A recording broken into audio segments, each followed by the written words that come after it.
Nicholas Kristock, you beautiful gift to this world. I am so happy to have you at this kitchen table today, my friend. Welcome. Thank you very much. I'm really grateful for this time. So, I have to share this with you. I don't even think I told you this, how you came into my life. I truly believe that there are no coincidences, that whatever word you want to use, God, universe, divine, is telling you that you're on the right path and to lean into it. So one morning, I was having my little moment of silence before I let the rest of the world in. My house coat and my cup of coffee, and there's a visual for you. And I was listening to a Wayne Dyer meditation, and at the bottom there was this advertisement for this grateful human apparel and fleece and thank you. And I clicked on it, and in that 1 minute information about the work that you do, I thought to myself, I have to get to know this man. Mm. And so that is what brought you to me. And I just think what a gift that is. What does that mean to you? Coincidence and these moments, these full circle moments. What does that mean? I don't think anything is truly a coincidence. I think that Yeah. we're all part of something bigger happening that we'll hopefully one day get to see, look back on, and when we look back on it, we'll be like, oh yeah, that makes so much sense. But when we're in it, it's hard to always be, oh, that makes sense. It's just like, oh wow, that was coincidental. So, and I think I'm also confirmed when good things happen and like the things come into your world that you feel like are meant to be. Mm, I listened to that and I'm grateful for that. And I do think it means something. I love that. Speaking of leaning into those moments, share with our tribe your journey from being a professional athlete to starting Fleece and Thank You. The short version would be I'm born and raised in the Detroit, Michigan area and grew up playing hockey and soccer. It was a big part of my identity. Ended up getting a chance to play in Australia. Took it because it was the one door that wasn't an expectation that I was just supposed to fit here back in Mm, the US after college. And thought I would just go for a year and play a season and like figure out what I wanted to do with my life, right? mm, And I could have never prepared myself for how much effort and investment it was going to take to build a life from scratch. I moved to a continent 10,000 miles away where I didn't know a soul. And I thought I would get all this time to like examine myself. And I got 8 months into a 9 month season, and not a lot in life I think happens in a moment, but this mm, truly was a moment where I woke up one morning and said, whoa, I am no closer to figuring out what I'm supposed to do with my life after playing soccer. And it was right around that time that the team asked if I wanted to come back for another season. And I didn't even call home. I just signed and said, you know what, I'm going to come back. And in that second year, I really got to spend some time examining myself, figuring out what things I was really passionate about. And that took me to volunteering a ton with a ton of different nonprofits. mhm, And there's some great stories that happened through that time. But all that led to me moving back to Michigan, getting a text message from my twin sister who worked in pediatric oncology asking me to make a blanket for one of her patients. I'm aggressively curious, so I started asking her mm, questions. How many blankets do you need? How often do you need them? And that started what eventually became Fleece and Thank You, a mission to provide 30,000 blankets a year to every single pediatric inpatient in the state of Michigan, each one with a video message from the maker to the recipient. mm. Would you say that this is your life's work? I definitely feel that I'm living my purpose right now. And Mm, for as long as I'm meant to be part of this climb, I will keep climbing.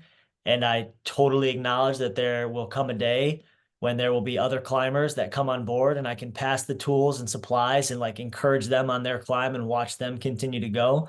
But I definitely feel like I'm climbing at the right time with the right tools and headed to the right summit right now. I love that. As you were just talking, Nicholas, it just made me flash too. I love when you said, at this moment in time, this feels right. And this feels that's what I'm meant to do. I feel that we can pigeonhole ourselves into a lane and think to ourselves, okay, this is going to be what I have to do for the rest of my life. And if I don't do it and I don't fit into it, then I fail. We have tendency to make it all about ourselves. How would you say that this evolution, this being aggressively curious, this taking this moment, this call with your sister to evolutionizing it into this beautiful movement, how do you think you've grown in this journey? My answer to this is only going to come from the perspective that I have so far with Mm-hmm.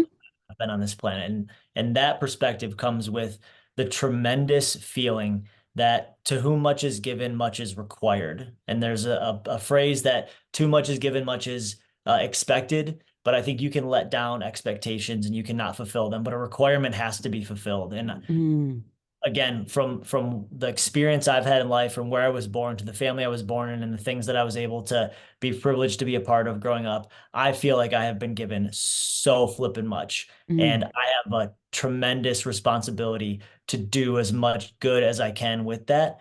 And serving others is just like it's how I was wired. And selfishly, it's what makes me the happiest. And so that's where I find myself right now. You had said something, I wrote it down because I loved it so much, about this is your purpose. And I think we are all searching for our purpose. And in our overly consumed world, we think that it's something that we can just get off the Amazon digital shelf, right? Like you can just Google the shit and figure it out.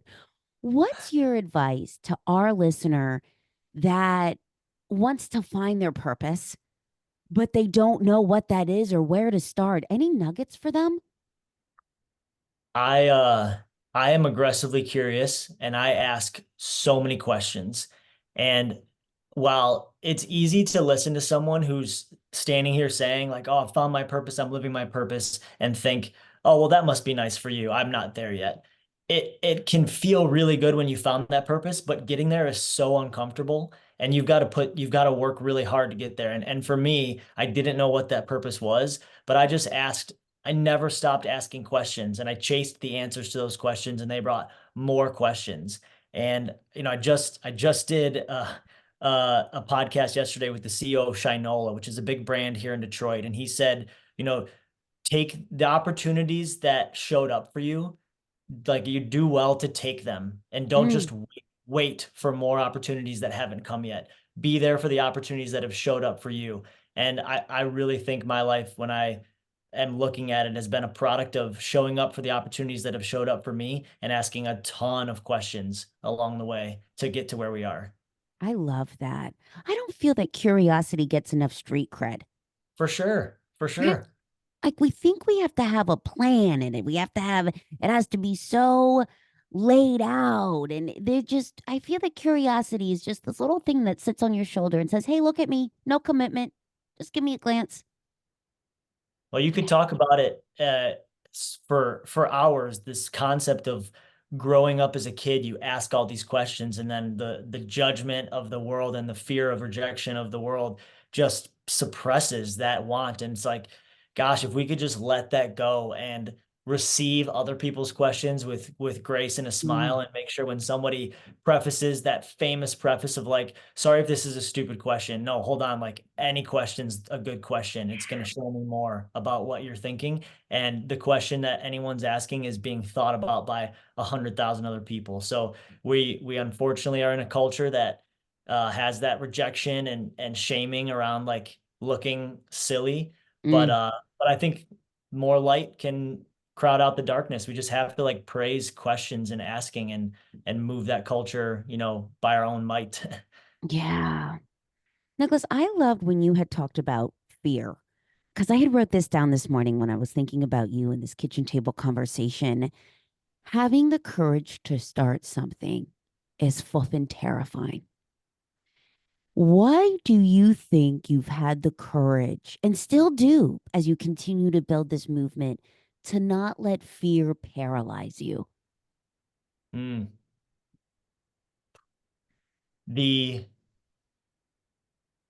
you try, you have this list of things you want to try, and I look at the list of things that I've tried and want to continue to try, Mm, and truly I am terrified of how I'll feel if I don't try them. And so I think it's like a balance of fears, and I'm more scared of a reality where I haven't tried one of those things versus the one where I have and like looked really silly and failed in front of a lot of people and felt that rejection just, so I'm more scared of the things that I'm not going to try. And that's Mm, I don't know if that's like healthy that fear can drive me that way, but I think it's okay. Like I think if you're not scared of something, you're super comfortable. But when you yeah. get uncomfortable, you're gonna find things that terrify you.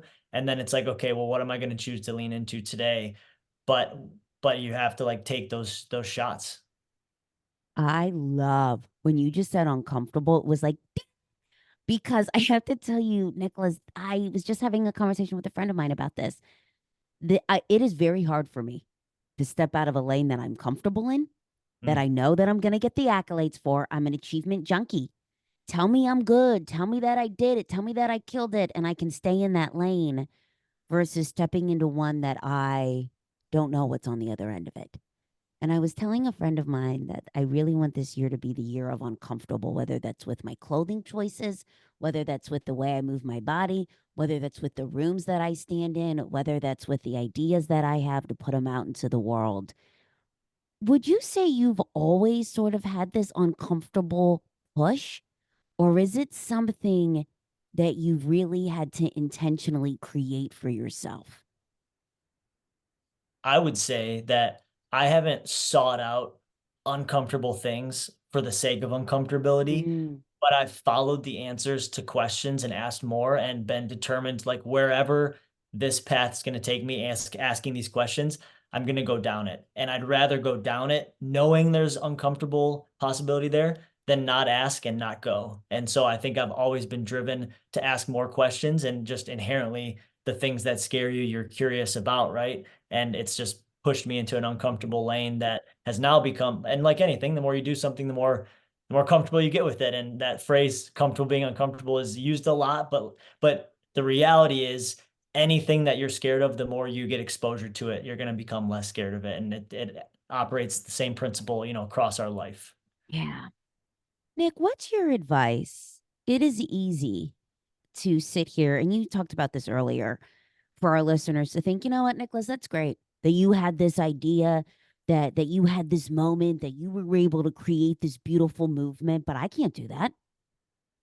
What's your advice to that person to tap into that, their own curiosity, to tap into their own calling? Anything you think that they can do to tap into that and be aware of that?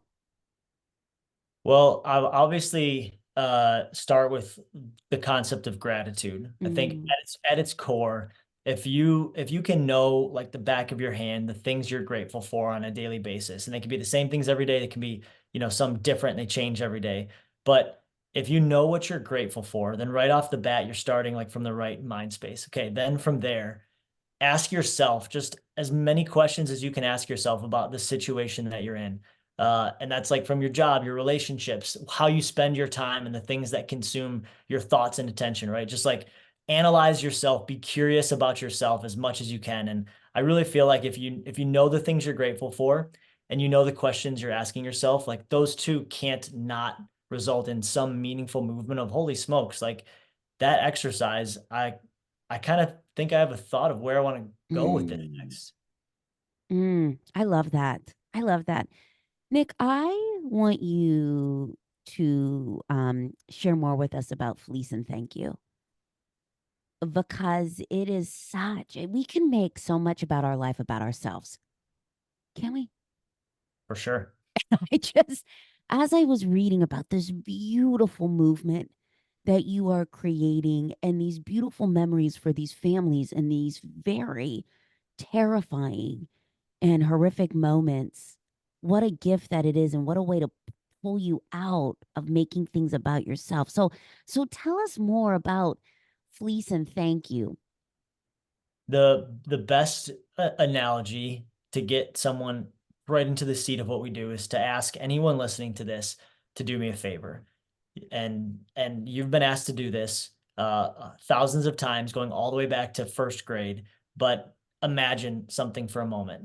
Imagine that I told you that 2 minutes from right now, you're going to have to go outside wherever you are, and you're going to have to put your feet on the starting line of an ultra marathon, a Mm, 50+ mile race. Whether you think you can finish that or not, whether you know what that's going to feel like along the way, your feet were now 90 seconds away from the starting line. Your toes are right there. You're nervous, anxious, scared, not sure if that's a race you can finish or what it's going to feel like along the way. But if you look up at that starting line and there's a group of people you've never seen before in your entire life, and they are screaming their faces off, holding up these signs, Nick, you can do this. We believe mm, in you. We're here for you. Like, you're instantly less anxious to run that race because someone you don't even know showed up to support you at the start. We know that at Fleece and Thank You, a blanket will never fix a broken leg or cure a battle with cancer. But we believe there's tremendous power in starting a journey on the right foot. And that is mm, exactly why we do what we do. A colorful, comfortable blanket and a video message of support waiting at the starting line for every patient in the dark, scary room with the plain white sheets and the beige wallpaper, hectic, uncertain, chaotic days where they've received a diagnosis that they probably don't even know what means, and everything's moving 1,000 miles an hour. And they walk into the room and they're hanging on by a thread, and they see the blanket. And it's the first reason they have all day to have just a little sliver of hope that things might be okay. mm. And when they watch the video, it's the first chance they have all day to smile for a second and just feel normal. That's what we aim to provide for every single patient and family in Michigan and now in all 50 states. Mm, that's amazing. Nicholas, what would so if our listener wants to be a part of Fleece and Thank You, can you talk us through how we can join your movement and what that looks like, what opportunities we have?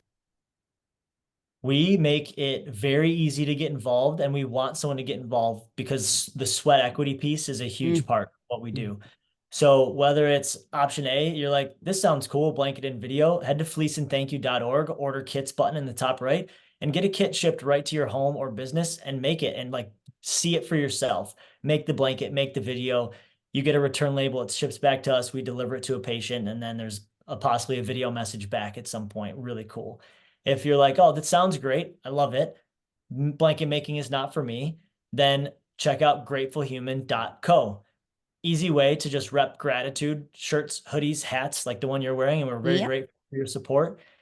You can rep gratitude, and 100% of the proceeds of that brand go into comforting more kids.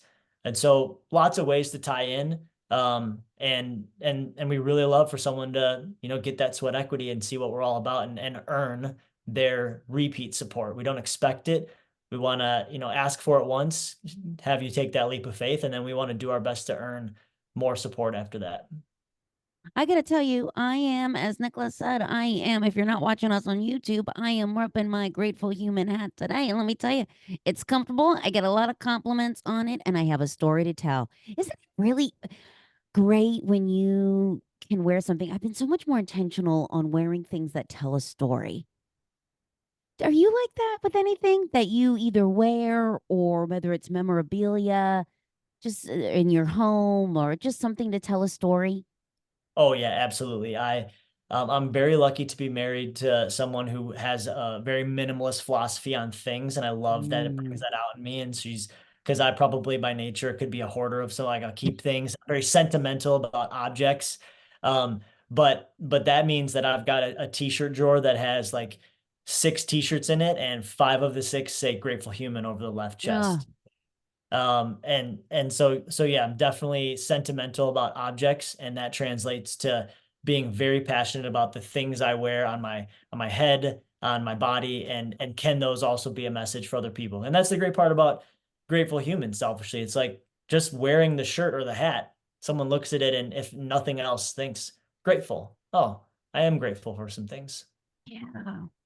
What do you do, Nicholas, to be grateful and not lose yourself in all of the things? Because the work that you do is so powerful and I'm sure emotionally taxing. How do you create space to not lose yourself and a space to be Hmm. grateful as you continue this climb? Any practices you have? Well, I don't know if this philosophy will work for everyone, but it at least works for me. I try my hardest not to ride the roller coaster on a daily basis. Like, Mm, life is so noisy and your work and the things you're doing can be very noisy, and they can take you really low or really, really high. I try not to ride the roller coaster. And if I find I've gotten on the roller coaster and I'm real high or real low, truly like gratitude in a moment can bring you back and eliminate negative feelings. And the next time, and that could sound hokey to some, but truly like the next time that you are stressed, stop and just intentionally like think about the things that you're grateful for and try to get to 10. Like, can you list 10 things that you're grateful for? Like, I guarantee in that moment, after you've listed the 10th thing, those negative feelings, whatever they are, anxiety, pride, they'll be pushed out to the side because gratitude is a force. And I've had thousands of hours of conversation talking about gratitude, trying to surgically figure out what the layers are. And one of the themes is that it is a force and it can push Mm. out feelings of pride, anxiety, anything negative that's not, the best for you to be thinking. And so that's my best advice on that one is don't ride the roller coaster. But if you're riding the roller coaster and you didn't choose to sit down, but someone put you in and strapped you in, do that gratitude exercise and do it in moments. The phrase choose gratitude daily sounds nice, but it's very tough because so much happens in a day. Yeah. But like in the moments is where you can choose the gratitude, and that's where you don't get on the roller coaster. I love that so much. So, Nicholas, have you heard of Sean Achor, Achor? I have not. He has this amazing, I'm obsessed with this man lately. He has this amazing TEDx talk about happiness, and he's done this research. As you're talking about gratitude, it just made me flash this. Like, he's released this research on the power of gratitude and has said that if you do these 21 days of gratitude with your kids, with your partner, with the people you work beside, something as simple as just taking a micro moment to say, hey, what are you grateful for in this moment? It will increase optimism by 50%. And it doesn't matter if you're 8 or 80. And I just think that we can overcomplicate things so much in this very optimization of every second world. Hmm. And it made me flash to as well, Nicholas, and I want to talk about this is that in this corporate world that we're in, where it becomes about the spreadsheets and it becomes about the KPIs and it becomes, you lose sight about every avenue of business, which is people. And how do we reconnect to people again in this digital world? And it just makes me think a fleece and thank you activity would be a beautiful way to connect with people and bring gratitude and forget about, not forget, but know that there is so much more going on in this world than if you close the fuffin deal, than if your stock prices might be taking a bit of a slip. What have you seen companies do with Fleece and Thank You that you were like, that was awesome? Well, our bread and butter is our blanket making event program. Yeah. And we do a family of two and a holiday to corporations of 2,000 plus across the country. And I think the coolest part of the blanket making event program is when we're working with a group in person or virtually. I'm jumping on a Zoom call with 3,000 employees from Discover across the United States, Mm. and for 45 minutes, I'm telling them about the marathon and putting them in the seat and talking about the power of what they're doing and making sure that they realize that the 30 minutes they're spending on this blanket and video, a patient and their family will never, ever forget that face that was on the other side of the screen cheering them on at their starting line. And they are absolutely changing a life. And there's a lot of good things you can do in this world. And I just share with groups working with us that I promise you there will be a patient that watches this video and never ever forgets that you were there for them in the Mm. scariest day of their life. Mm. That's a beautiful gift. Nicholas, if we have someone listening that's a part of a corporation and wants to collaborate with you in this beautiful movement, how can they find you? How does that work? Do they just go to the website? Yeah, fleecenthankyou.org, and we've got an events tab at the top. You can see examples of our corporate events, who our corporate partners are today, and how easy we make it. And then we've got an easy form. We love to just jump on the phone, share some of the details, and get it organized. We make it a really, really easy lift for corporations to engage with us and have a great time. Beautiful. And guys, I'm going to link both of the what Nicholas has talked about with the fleece and thank you and the grateful humans. That's all going to be linked in the show notes. And I got to raise my hand. I am the first to say the response is quick. I sent Nicholas a note saying, I love you. I gotta talk to you. And within 24 hours, I had a beautiful note back. Thank you for that.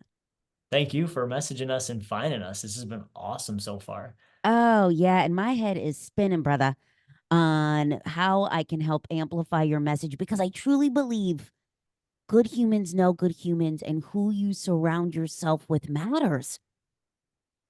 And if you're It's the not in a most room, important thing. yeah. Yeah. How do you, are you intentional at all about the rooms that you stand in with where you are in your journey? And what does that look like? Mm. There's the phrase try not to be the smartest person in the room, which gets used a lot, Mm, but sub out smart for like almost every trait. Like if you're not putting yourself in places and groups and relationships where the person you're across the table from or in the room with is not going to make you better, then I really think you got to analyze, that relationship. And even mentorship roles where you're the one that's helping someone else more overtly, like you're benefiting from that in certain ways. And so, yeah, I'm very, very lucky that I've had some amazing people come into my life and stay in my life. And we've put in work to keep those relationships because they take work. But I'm a product of the people that I surround myself with 100%, and I'm better for it. do you have any intentional practices that you do during a day so you don't lose yourself in all the things or that you just get I feel that our world can you can just get so busy. You got pings and dings coming at you from every flipping angle. How do you create space to hear yourself and to innovate and continue to bring heart into what you do? Do you have any practices that you keep to do that? I definitely find power in 3 times in a day, stopping to measure any wins and losses, highs and lows that have Mm. happened just in that segment. And again, if I've started to ride the roller coaster and feel like super prideful about something or super anxious, try to bring myself back. And I think there's a lot of logic into this 3 times a day concept. And for me, I get to start the day off with my amazing wife, and we do a devotional and some exercise together really early in the morning because we've got to start early before the day just starts attacking you. Mm-hmm. And then I really make it, I've got a timer on my phone. It's like bumps me with a reminder in the middle of the day and then at the end of the day as well. And if I don't, I find if I miss those check-ins, and of course I miss them. So I don't hit 3 every day. But when I miss them, if I get 2 or 3 down the line, like that stuff builds up. And you like can either be like coming to that next check-in with like, I am the greatest thing out there, or like I just couldn't feel worse. And takes more to bring yourself back to center. But if I don't do that, yeah, I'd go off the rails. So yeah, 3 times a day, I really try to have that check in. Mm. I love, and it's these micro moments. That's what I like so much about it. It can take less than 5 minutes, but it reels you back from all the things. Nicholas, I love when you had talked about creating a moment with your wife in the morning to do a devotional. I have to tell you, spirituality in my journey, in my evolution of getting to know me, in the courage to actually do it, has been such a blessing that I did not know I needed. What does spirituality mean to you? How has your faith helped you in this journey of you in this movement? Well, for from a couple different perspectives, I think first and foremost, like everyone has a conscious, right? Mm, And it is it is really hard to deny that like so much about the physical body we know, but this concept of like consciousness is like, holy smokes, what the heck is that? How where all so I think that's at least worth noting for someone who's like maybe on a different part of a spiritual journey of like, yeah, I'm not super sure. Maybe I'm more on like the naturalistic side of things. So like consciousness is a great, interesting topic to talk about. For me, I faith has been a huge part of my life, and I do things for a higher purpose. mm, Um, I and I love getting to know why someone else does something for their purpose and what their purpose is, and like talking about those. I have no I have no anxiety about somebody who thinks something different than me, believes something different. Mhm. In fact, I more so want to talk to those people and learn more about like how they're thinking, why they're thinking, what they're thinking. I am a very strong Christian, so it's a huge part of my roots. But again, I love to surround myself with people that think differently for whatever reason and just having great conversation because I mean, I probably will sound like a broken record here because a lot of people say it, but I really mean it. It stinks that we can't have more conversations with people we disagree with. It really stinks because that to me is like so fun and so enlightening. And you just learn so much when somebody disagrees with you. And just to come to that with maturity and respectfulness is missing in a lot of conversations. And it's a shame that it is because we're missing so much by not having those. Mm, that is so true. I was reading something the other day that 1 in 6 Americans aren't talking to family members right now because of the political climate and the intensity of it. To your point, you can't even have a conversation with anyone anymore without there being triggers. I Yeah, believe it's unfortunate, it but is. I want to talk to you about this spirituality because I had a so when I'm out talking to these beautiful humans with the intentional living method, and we talk about these drawers of life and giving attention to them, and there's one drawer being spirituality, I feel that a lot of people scratch their heads and they think that you either got to sit in a church pew or you got to be doing yoga for an hour in front of a Buddha or a meditation. And I always say that spirituality can be whatever you need it to be in a connection to something higher than yourself, whether that's a walk, whether that's a moment of like a little guided meditation or some silence, whatever you need. What does spirituality mean to you? I, I believe it's really important to look at it as a journey and Mm, not a moment. And in that it'll start with a walk and a thought and a moment and a breath and these things and just like I didn't live with my wife the day I met her. Like I talked to her once and then we didn't talk for a couple weeks. Then we talked again and then we talked more and then we texted and then I got to see her and now we live together and I see her every day, thankfully. But again, like it's a journey and just starting the journey is important and being curious and notice things about that mm, journey.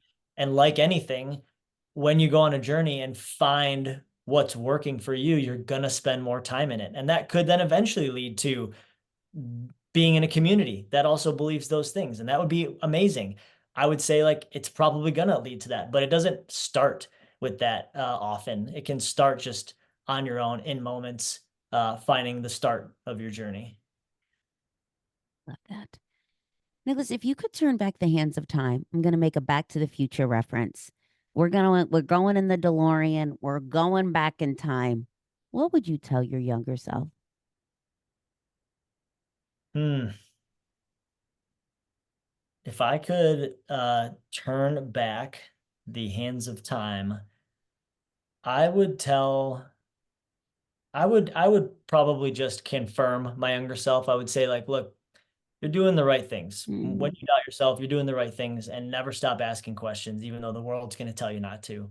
mm, And I think I followed and stayed true to that, and I'm happy I did. So I would just go back and confirm myself and make sure I gave myself the confidence. And maybe mm, in this time loop of Back to the Future, maybe that happened. Maybe I did go back, and that's why I had the confidence to ask questions and stand firm in those questions. But that's what I do. I convince myself and give myself confidence that asking questions is the way. You're on the right path. You're making good choices. Just keep it up. trust. I heard this the other week as you were just having this whole conversation with your younger self. I just thought to myself, you know what? Trust. It's not about them, it's about trusting you. Hmm. And I don't think we talk about that enough. No, we don't. You got to love yourself. You've got to trust yourself. You've got to quiz yourself and ask yourself questions. There's so much going on inside, and bottling it up is tough. It's heavy and it's clogging, and it's really hard to move forward in certain things when you don't do those things. And so, yeah, love yourself, trust yourself, and ask yourself questions all the time. The time.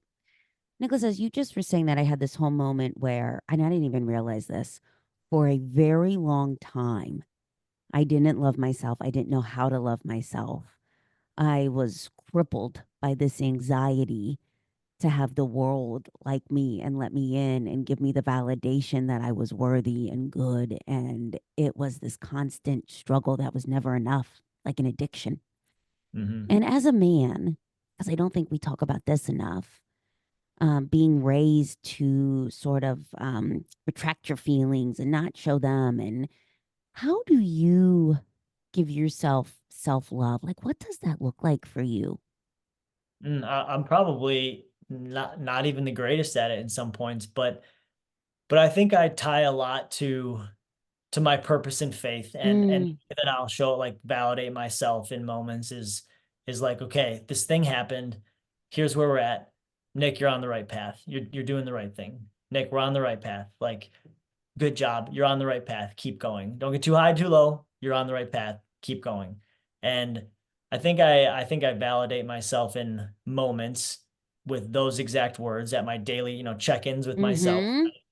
And it's like so many great things in life are the series of 1,000 small things, and that's it for me. It's not like I wake up in the morning and all of a sudden I'm there. I'm still on the way every day, but it's because I'm putting in the work in these micro moments that I'm getting there. That should be on a damn bumper sticker. That needs to be on a t-shirt, a bumper sticker, a hat. Yes, yes, yes, my friend. You took me to church in that moment. It is the result of 1,000 of these small little choices that happen every single day that you're in I haven't control. met one person or or learned about one great thing that just happened. Like, Yeah. and I still haven't. And somebody knows something, please let me know. But any person I've talked to that's done something worthy, it hasn't come without a fight, and it hasn't come without endurance over a very long period of time, Mm. in very many moments, countless amount of moments.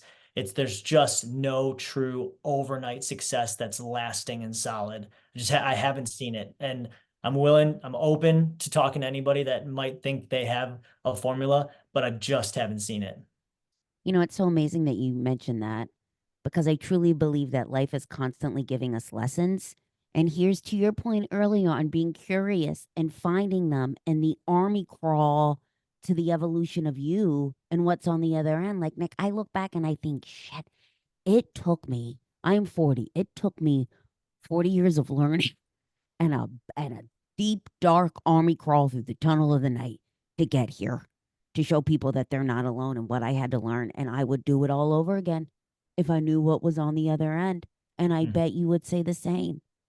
Absolutely. And there's probably more tunnels to come, but Yeah. like Yeah. you have what you have and you'll be able to navigate them. And like, yeah, for sure. Absolutely. I heard this the other day and I absolutely loved it. That and now I'm gonna jack it up, but it's something about like life isn't about there being no waves.